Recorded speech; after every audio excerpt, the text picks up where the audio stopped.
তারা তাণ্ডব, তারা উল্লাস করেছে। আমরা এমন একটা সময় দাঁড়িয়ে আছি যেখানে নগরকান্দা সালতায় দাঁড়িয়ে একজন মৌলবী বা মুসল্লি বলে যে না, সালতা এবং নগরকান্দায় তোমরা যে কয়জন সংখ্যালঘু আছে এদেরকে গিলে খেতে 5 মিনিট সময় লাগবে না। আমরা এমন একটা সময় দাঁড়িয়েছি যেখানে কেউ দাঁড়িয়ে স্লোগান দিচ্ছে, 2-1টা অমুক ধরে ধরে জবাই কর। আমরা এমন একটা সময় দাঁড়িয়েছি যেখানে আমরা বাংলার জমিনে বাংলার পতাকা যদি কেউ ছিঁড়ে টুকটুক করে দেয় তার কাছেও আমরা যেতে পারি না। কিন্তু যে কেউ যদি একটু উঁচু নিচু হয়ে টানাটানিও করে তাহলে তার নামে রাষ্ট্রদ্রোহী মামলা হয়ে যায়, মানবতা জেলখানার 4 দেয়ালে বন্দী। ঠিক সেই সময় গোপালগঞ্জের মাননীয় জেলা প্রশাসক মহোদয় এবং আইন শৃঙ্খলা রক্ষাকারী বাহিনীর যারা আপনারা আছেন, এই সম্প্রীতি আয়োজনের যে দৃষ্টান্ত দিয়েছেন এটি গোপালগঞ্জের মানুষই শুধু পারে, এবং সেটা আপনার নেতৃত্ব হয়েছে, এটা আরো বেশি আমাদেরকে আশা জায়গায়, সম্প্রীতি জায়গায় আমরা সেটা লালন করব, পালন করব এবং ধারণাও করব। আজকে স্যার, এই গোপালগঞ্জটা হলো সাম্প্রদায়িক সম্প্রীতির তীর্থভূমি, এটি সতীকাগার। আজকে এখান থেকে না, শুধু আপনি 71 থেকে এই পর্যন্ত সারা বাংলাদেশে যখন যেখানে যেভাবে যে কোনো ঘটনা ঘটুক না কেন, বাংলাদেশে গোপালগঞ্জ সবসময় শীর্ষস্থানে থেকেছে এই সাম্প্রদায়িক সম্প্রীতি রক্ষায়। অনেক ঘটনা ঘটে গেছে, কিন্তু আমি আমার ব্যক্তিগত সনাতন ধর্মের মানুষের পক্ষ থেকে বলতে পারি, আমি আমার পারিবারিক যে শিক্ষাটা পেয়েছি, আমি আমার মায়ের কোলের যে শিক্ষাটা পেয়েছি, সেই শিক্ষাটা আমাকে অনুপ্রাণিত করে। আমি মনে করি ধর্ম আমার অন্তরে থাকুক, মসজিদে আজান উঠুক, ঘন্টা বাজুক মন্দিরে, আমরা সেই সম্প্রীতি বজায় রেখে এই গোপালগঞ্জের মানুষ চলে এসেছি। কিন্তু যেহেতু আমাকে বাদ দিয়ে আজকে রাষ্ট্র নয়, সারা বাংলাদেশের রাষ্ট্রীয় পরিস্থিতিতে আমরা কত সময় গোপালগঞ্জে সেই সম্প্রীতিটা ধরে রাখতে পারবো, সেই নিবেদনটাই আমি আপনার মাধ্যমে আজকে এখানে যারা হিন্দু, মুসলিম, বৌদ্ধ, খ্রিস্টান আমরা এক জায়গায় হয়েছি, সেই চলমান সম্প্রীতিটা যাতে বজায় রাখার জন্য যার যার পক্ষ থেকে যা কিছু পরিত্যাগ করা দরকার না কেন, সেই নীতিটা পরিবর্তন করে সামনের দিকে এগিয়ে আসার আহ্বান আমি আপনাদের সবাইকে জানাই আমাদের মাননীয় জেলা প্রশাসক মহোদয়ের মাধ্যমে। সেখানে আমার যদি কোনো ভূমিকা থাকে, আমার যদি কোনো রোল প্লে দরকার হয়, স্যার আমাদেরকে যখন যেভাবে ডাকবেন আমরা সর্বদা ছিলাম, আজও আছি, আগামীতেও থাকবো। ধন্যবাদ। আপনাদের জয়যাত্রা শুভ হোক। সবাইকে বৈকালিক শুভেচ্ছা। একটু উপজেলা থেকে শুরু, একটু উপজেলা টুঙ্গিপাড়া বা কোটালীপাড়া বা সিরাজি বলেন তো একটু। ভূমিমরিকে জমিকে হবে নতুনের মাঝে তুমি পুরাতন, সে কথা যে ভুলে যাই, দড়িকে করলে নিখুঁত বন্ধু, পরকে করলে ভাই। সম্প্রীতি সম্মেলন আজকের সুযোগ্য আমার জেলা প্রশাসক মহোদয়ের সেমিনার কক্ষে আয়োজিত আজকের সবার সম্মানিত সুদক্ষ আজকের সবার মধ্যমণি, এই সম্প্রীতি সম্মেলনের সভাপতি জনাব মোহাম্মদ কামরুজ্জামান, জেলা প্রশাসক বিজ্ঞ, জেলা ম্যাজিস্ট্রেট গোপালগঞ্জ। সম্মানিত উপস্থিতি, শ্রদ্ধাভাজন উপস্থিতি, শ্রেণীভেদে আমি বিনম্র শ্রদ্ধা, ভালোবাসা, সালাম ও শুভেচ্ছা জ্ঞাপন করছি। আমি কাশিয়ানী থানা হিন্দু বৌদ্ধ খ্রিস্টান উপদেশ সভাপতি। পূর্ববর্তী বক্তা যে কথাগুলো বলে গেছে, আমরা হাইলি গ্ল্যাড, হাইলি প্লিজ যে স্যার আপনি আমার এই গোপালগঞ্জের মাটিতে যেদিন পা রেখেছেন, সম্প্রীতি, সৌহার্দ্য সবকিছু ছিল, তার থেকে এক ধাপ ছাড়। আমি যেটা ফিল করছি, আমি যেটা দেখছি যে এক ধাপ এগিয়ে গেছে সম্প্রীতিটা। আপনার বায়োডাটা, আপনার শিক্ষাগত যোগ্যতা থেকে শুরু করে আমরা সব জেনেছি, সব পেয়েছি। আপনি একজন অত্যন্ত সুন্দর মনের মানুষ। আমাদের পূজা যেভাবে উদযাপন হয়েছে, আমার যে কদিন বয়স, আমার দৃষ্টিকোণ থেকে আমি এটা দেখিনি যেভাবে প্রশাসনের পক্ষ থেকে আপনার থানার কৃষি অফিসার পর্যন্ত আমাকে ফোন করছে। কারণ এবার ছিল সম্প্রীতির একটা বড় বাতাবরণ। এই বাতায়নটা আপনার মাধ্যমে হয়েছে, আমার পুলিশ সুপার মহোদয়ের মাধ্যমে হয়েছে, আর আমার যে আশেপাশে আমরা যারা আছি হিন্দু, বৌদ্ধ, খ্রিস্ট ঐক্য হয়ে আমরা সম্মিলিতভাবে চলাফেরা করছি। গোপালগঞ্জের মাটি, মাটি মানুষের সন্তান, আমরা সৌহার্দ্য চিনি, আমার ভ্রাতৃত্ববোধ জানি। আমার জানা মতে গোপালগঞ্জে আজ পর্যন্ত কোন ধরনের অপ্রীতি ঘটনা পূজা অথবা ঈদে অথবা বড়দিনে এ ধরনের ঘটনা ঘটেনি। তা আমি অত্যন্ত আশাবাদী যে আপনার মতো একজন বিজ্ঞ অভিজ্ঞ সুযোগ্য জেলা প্রশাসক মহোদয় আমরা পেয়েছি, আমরা গর্বিত। এই জন্য আমি মনে করি যে আমাদের যে সম্প্রীতির বাতাবরণ চলছে গোপালগঞ্জে এবং আগামী যে দিনগুলো আছে এই দিনগুলোতে আমাদের সম্প্রীতি বাতাবরণ থাকবে এবং চলবে। আমরা কাঁধে কাঁধ মিলে ঈদ উদযাপন করবো, পূজা উদযাপন করবো এবং বড়দিন পালন করবো। সবার আজকে সম্মানিত উপস্থিতি, শ্রদ্ধাভাজন উপস্থিত, সকলের সুস্বাস্থ্য মঙ্গল কামনা করে আমি শেষ করছি। ঠিক আছে, অসুবিধা নেই। বলেন বলেন, আপনি বলে ফেলেন, বলে ফেলেন। আমরা না সেরকম বুঝতে পারছি। শুভ বড়দিনের সামনে রেখে আজকে আপনার যে আয়োজন সম্প্রীতি সম্মেলন, আপনাকে অনেক অনেক ধন্যবাদ এবং সেই সাথে কৃতজ্ঞতা জ্ঞাপন করে আমি মাত্র 1 মিনিটেই আমার কথা শেষ করতে চাই। সেটি হলো যে শারদীয় দুর্গাপূজা থেকে শুরু করে এ পর্যন্ত গোপালগঞ্জে আমাদের হিন্দু, মুসলমান, বৌদ্ধ, খ্রিস্টান সব শ্রেণী পেশার মানুষের মধ্যে যে সৌহার্দ্য রয়েছে সেটা আসলে অতুলনীয়। আমাদের গোপালগঞ্জের বাইরে কোথায় কি হলো না হলো সেইটা ধরে, বিশেষ করে গোপালগঞ্জ জেলা হিন্দু বৌদ্ধ খ্রিস্টান ঐক্য পরিষদ হুটহাট করে কোনো আন্দোলন সংগ্রাম, মানববন্ধন, মিছিল, মিটিং আমরা করতে চাই না স্যার। আমরা গোপালগঞ্জের সৌহার্দ্য সম্প্রীতি সকলের সহযোগিতায় ধরে রাখতে চাই এবং বিগত দিনে আপনি আসার আগে এবং পরে গোপালগঞ্জের বিশেষ করে হিন্দু সম্প্রদায়ের মানুষের মধ্যে, সংখ্যালঘু মানুষের মধ্যে তাদের কোনো ঘর বাড়ি মন্দির কোথাও কোনো দুর্ঘটনা ঘটে নাই। এই যে দৃষ্টান্ত, এই দৃষ্টান্ত আমরা সকলের সহযোগিতার মাধ্যমে গোপালগঞ্জে ধরে রাখতে চাই। আর সেই মানসিকতায় আপনার যে সহযোগিতা পেয়েছি আমরা, এটা বারবার বলে আর আমরা করতে চাই না। আপনার সহযোগিতার মাধ্যমে আমরা গোপালগঞ্জের সৌহার্দ্য সম্প্রীতি ধরে রাখবো, এটাই আশাবাদ ব্যক্ত করে আজকের এই উপস্থিতিতে যারা রয়েছেন বিভিন্ন সম্প্রদায়ের লোকজন, তাদের প্রত্যেকের প্রতি শ্রেণীভেদে গভীর শ্রদ্ধা, শুভেচ্ছা, ভালোবাসা জানিয়ে আমি আমার সংক্ষিপ্ত বক্তব্য শেষ করছি। ধন্যবাদ সবাই। আমার জন্মগতি দেখি নাই কোন সাম্প্রদায়িক সম্প্রীতি বিঘ্ন ঘটছে। মাননীয় এসপি সাহেবের কাছে আমার বিনয়ের সাথে আমার বাড়ি কান্দি, আপনি দয়া করে একবার আমার কান্দি যাবেন, কারণ আমরা বড় এলাকায় উজিরপুরে আমরা ওখানে গেলে বুঝতে পারবেন যে আমরা অনেক সময় একটা সমস্যায় থাকি। আমি যদি অনুরোধ রাখতে চাই এসপি মহোদয়, আপনি আমার কান্দিতে একদিন দয়া করে একটা সংক্ষিপ্ত সভার আয়োজন করেন আগামী সপ্তাহে। Most welcome. হ্যাঁ, ডেটটা দিবেন, ই করবো। সবাই ধন্যবাদ। ধন্যবাদ। আল্লাহ রাব্বুল আলামিন পবিত্র কালামে কোরআনে পাকের মধ্যে ইরশাদ করেন, ওয়ালা তা'সাউ ফিল আরদি মুফসিদিন, তোমরা দুনিয়াতে ফাসাদ সৃষ্টিকারী হয়ে ছড়িয়ে পড়ো না। অন্যতর সূরা 6 নম্বর পারা 14 নম্বর পৃষ্ঠা রাব্বুল আলামিন বলেন, মান কাতালা নাফসান বিগাইরি নাফসিন আও ফাসাদিন ফিল আরদ ফাকান্নামা কাতালান নাস জামিআ, যে ব্যক্তি কোন মানুষকে অন্যায়ভাবে হত্যা করলো সে যেন পুরো জগৎকে হত্যা করে ফেললো। আল্লাহ রাব্বুল আলামিনের প্রিয় নবী মুহাম্মদ রাসূলুল্লাহ সাল্লাল্লাহু আলাইহি ওয়াসাল্লাম হাদিসের মধ্যে ইরশাদ করেন, লা ইউমিনু আহাদুকুম হাত্তা আকুনা আহাব্বা ইলাইহি লা ইয়াদখুলুল জান্নাতা মান লা ইয়ামানু জারুহু বাওয়াইকা। কোন ব্যক্তি ততক্ষণ পর্যন্ত জান্নাতে যেতে পারবে না যতক্ষণ পর্যন্ত তার থেকে তার প্রতিবেশীরা নিরাপদ হবে না। যদি কোনো ব্যক্তি থেকে তার প্রতিবেশীরা নিরাপদ না হয়, আমাদের নবী মুহাম্মদ রাসূলুল্লাহ সাল্লাল্লাহু আলাইহি ওয়াসাল্লাম ঘোষণা দিয়েছেন স্পষ্টভাবে, সে জান্নাতে প্রবেশ করতে পারবে না।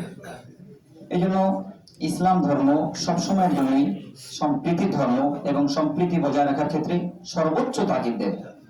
কোনোভাবেই সম্প্রীতির বিপরীত কোনো নির্দেশ ইসলাম দেয় না। আর অন্য ধর্মের প্রতি ইসলাম কতটা শ্রদ্ধা এবং কতটা ভালোবাসা, কতটা আন্তরিকতা প্রদর্শনের নির্দেশ দেয়, রাসূল করিম সাল্লাল্লাহু আলাইহি ওয়াসাল্লামের একটি হাদিস থেকে আমরা জানতে পারি। রাসূল করিম সাল্লাল্লাহু আলাইহি ওয়াসাল্লাম ইরশাদ করেন, মান কাতালা মুআহাদান লাম ইয়াজিদ রিহাল জান্নাতি ওয়া ইন্না রিহাহা তুজাদু মিন মাসিরাতি 40 আমা। যদি কোনো মুসলমান ব্যক্তি কোনো অমুসলিমকে, চুক্তিবদ্ধ কোনো অমুসলিমকে হত্যা করে অন্যায়ভাবে, তাহলে সেই জান্নাতের সুঘ্রাণও পাবে না, অথচ এই জান্নাতের সুঘ্রাণ 40 বছর দূরত্ব থেকেই পাওয়া যায়। এই হাদিস থেকে স্পষ্ট যে ইসলাম কোনোভাবে অন্য ধর্মের অনুসারীদের প্রতি অন্যায়ভাবে হস্তক্ষেপ করার কোনোভাবে অনুমতি দেয় না।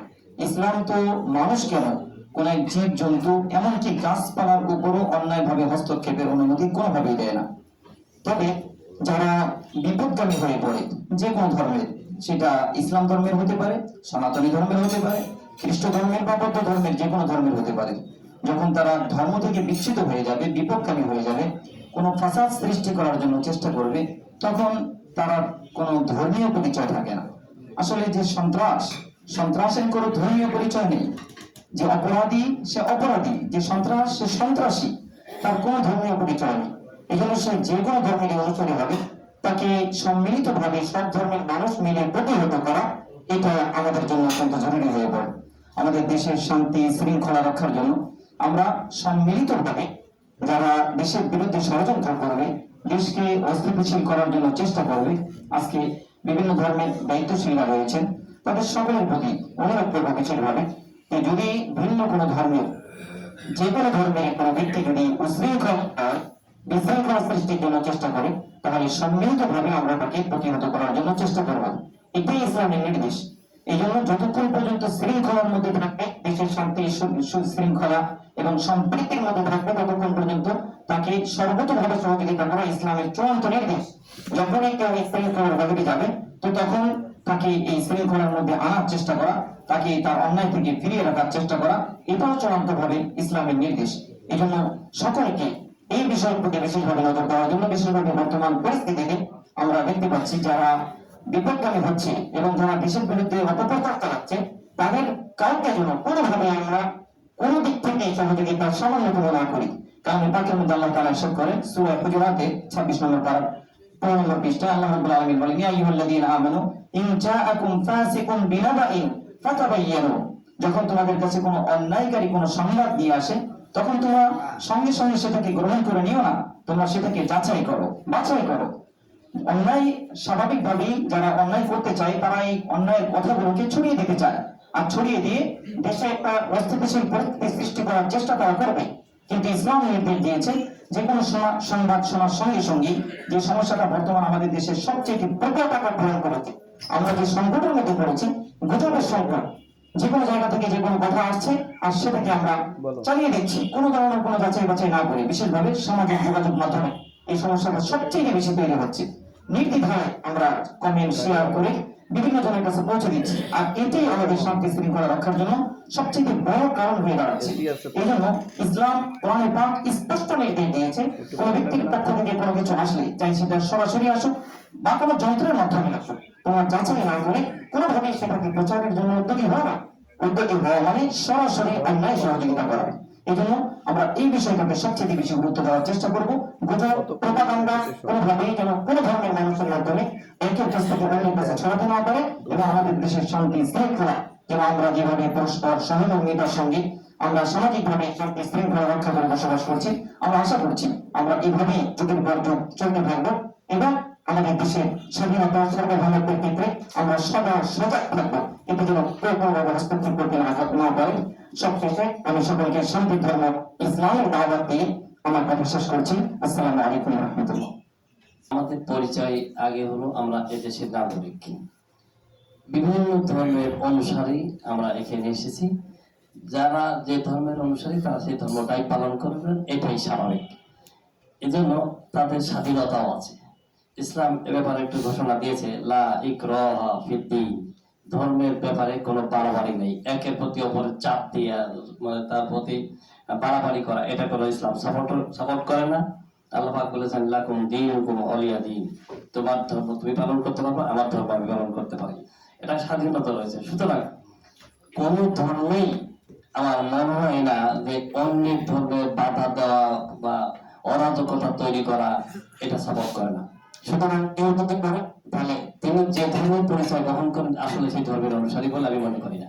সুতরাং আমরা এখানে একটি কথা আমার আছে, একটা শব্দ আমরা ব্যবহার করি সংখ্যাগুরু সংখ্যালঘু, আমি এইটার সঙ্গে খুব একটা একমত না। আমাদের নাগরিক এদেশে, সুতরাং গরু আমাদের কাছে, আমরা এদেশের নাগরিক, সুতরাং পাশাপাশি আসি, পাশাপাশি থাকবো, এখানে আমরা শান্তিতে সম্প্রীতির সঙ্গে থাকতে চাই। এই ব্যাপারে বাইরের কিছু যদি কেউ গুজব রটায় তাতে আমরা তেমন কাজ দেবো না, আমরা একে অপরের সহযোগী হিসেবে আসি, থাকবো ইনশাআল্লাহ, এই আশাবাদ ব্যক্ত করে সবাইকে ধন্যবাদ জানাচ্ছি। আমরা মানে কথা আপনি বলেন, আজকের সবার সম্মানিত সভাপতি নিজ কথাটা বলেন এখন উপস্থিত হ্যাঁ সকলকে আমি হিন্দু যারা উপস্থিত আছেন তাদেরকে আমি নমস্কার, এবং ইসলাম ধর্মে যারা আছেন তাদেরকে আমি আদাব জানাচ্ছি, এবং অন্যান্য ধর্মের সকলকে আমি অভিবাদন এবং শুভেচ্ছা জ্ঞাপন করছি। সকলকে আমি অন্তরের শ্রদ্ধা জ্ঞাপন করি। আমি একটু বলতে যাচ্ছি সংক্ষিপ্তভাবে যে স্যার, আজকে আমরা যখন আপনার সান্নিধ্যে আসতে পেরেছি, এই ধরনের একটু দুর্লভ সুযোগ পেয়েছি, তো আপনার এই পবিত্র সম্প্রীতি সম্মেলন, এই পবিত্র সম্প্রীতির জন্য অনেকেই অনেক মূল্যবান বক্তব্য দিয়েছেন। তা আমি আমার একটু ব্যথা আপনার কাছে প্রকাশ করছি।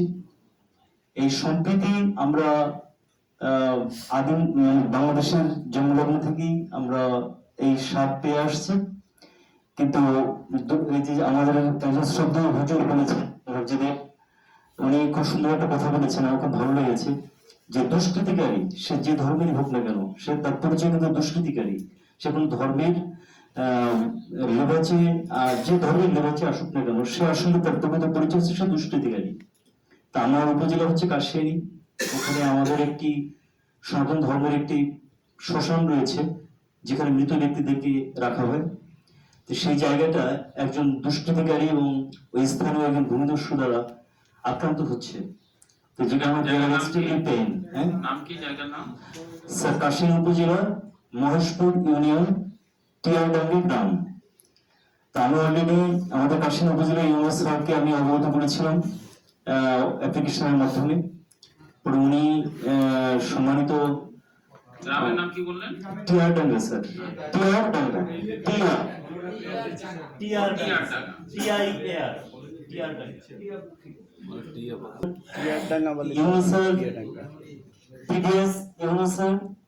আমাদের বর্তমানে যিনি অ্যাসিস্ট্যান্ট স্যার রয়েছেন ওনার কাছে রিফার করেছেন অ্যাপ্লিকেশনটি, ওনার তত্ত্বাবধানে রয়েছেন। কিন্তু আমরা ওখানে যারা জ্ঞানী গুণীজন রয়েছে তাতে সবাই ওনাকে উনি ইনভেস্টিগেশন করে এটা একটা করতে সমাধান করে দিতে বলেছেন। কিন্তু আমাদের ওখানে যারা স্থানীয় গণ্যমান্য ব্যক্তিবর্গ রয়েছেন সকলে ফেল হয়ে গেছে তার কাছে। এখন সবাই একটু কনসার্ন যে ওনার নিরাপত্তা, এবং উনি যখন ফিজিক্যালি ইনভেস্টিগেশনে যাবেন তো ওনার যে ইন্ডিভিজুয়াল ওনার পার্সোনাল নিরাপত্তা সেটাও একটু কনসার্ন রয়েছেন শ্রদ্ধেয় অ্যাসিস্ট্যান্ট স্যারের। এজন্য অ্যাসিস্ট্যান্ট স্যার যাতে নির্বিঘ্নে ওনার সম্মান বজায় রেখে উনি প্রকৃত সত্যতা ইনভেস্টিগেশন করতে পারে, এ ব্যাপারে আপনার বিনীত আমি সহযোগিতা কামনা করছি স্যার। জি, আপনার পয়েন্ট আমরা নোট করছি। জি স্যার, আমি অলরেডি একটা অ্যাপ্লিকেশন আপনার কাছে নিয়ে এসেছি, আমি আপনার আমি এটা আপনার হাতে দিতে চাই এটা।